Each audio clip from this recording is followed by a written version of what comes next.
Okay, we're getting a little further. I pulled the side cover off the motor, pulled the carburetor off, pulled off this header here. Okay, this was one that we picked up at that swap meet. We're going to give him this header for now.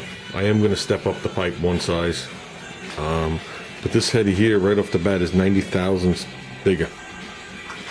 Okay? And I didn't measure it, but it looks to be like another 3 inches longer. To give him a little more pull. So I'll put this to the side. And this carburetor here is an outlaw carburetor, outlaw class, alcohol carburetor. Like I said, it's been bored out to a 3/4 inch bore with a 3/4 inch plate put in it. They opened up the throat, radiused it all down in there. And what I'm not really sure on is this one only has a single pickup tube.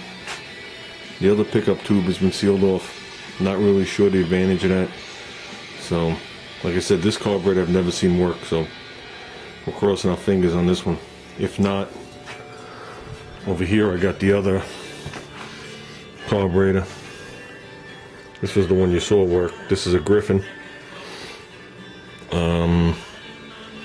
You can see some work's been done to it, but it's not been bored out or anything like that.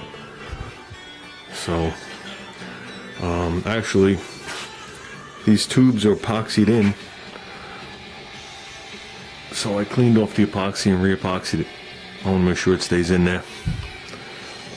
So I'm actually waiting for that to dry. So what I'm going to do right now is I'm going to make the strap that comes down to here to stiffen this. This is just temporary laid on there. I don't have an exhaust gasket. When I bought the kit, it came with 2 intake gaskets.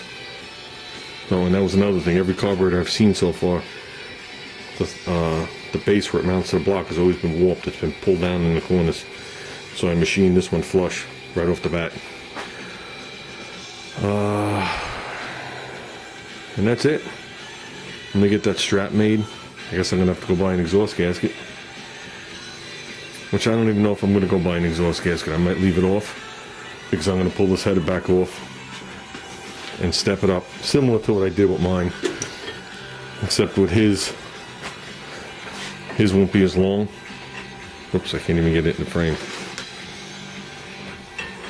His won't be as long as mine, and his will only be a double step up, and we'll start it like right back here. So, because that'll be better for him. Right where mine turns into the third step up. So, mine's more for showing a little bit of bark on the mini bike. His, I just want to get some power out of it. Oh, good. I might actually leave this. So, we'll hear how it sounds. You can tell by ear if the head is working or not working. You know what I mean? Got his clutch on. Put a bolt on with a washer. That was actually a stud threaded on both sides with a permanent nut cast into it. And one side was fine, one side was coarse. And I didn't have any fine bolts, so I just nipped that off. Put that on there. So, well, I guess I'm off to the deep pot to get a piece of strap because I don't have one that's the right width. Mine are all too wide. So you need it thin enough that you can put a hose clamp around it. So that's it for now. Oh, there you go. Now it's starting to look like a race motor. Right, little guy? Mm-hmm. I laid this cover on that we painted that day with the Briggs & Stratton racing engines on there, which has the guard on it to keep you from getting your fingers and everything in there. We got the header laid on there. I made the brace, which is just another bolted here and a hose clamp there. That stiffens that. Clutch is on. The alcohol carburetor is on. And that's it. Tomorrow, well actually tonight, I'm going to run this thing to work. We're going to clean it, prime it, and paint it for tomorrow, the gas tank. Like I said, this epoxy's not fully cured. It's only been a couple hours. Seems to be hard as a rock, but I don't trust it yet. And that's it. We'll probably maybe throw the black cover back on. We don't know yet. Just to start it. Get all the bugs worked out. It's pretty hard. So, looking good. Oh, there you go. We got the tank painted. And if you notice on the bottom, I put a hole there.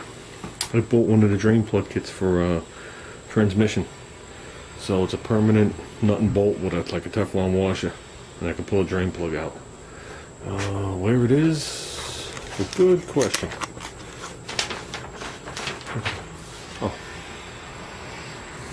this is exactly where it is.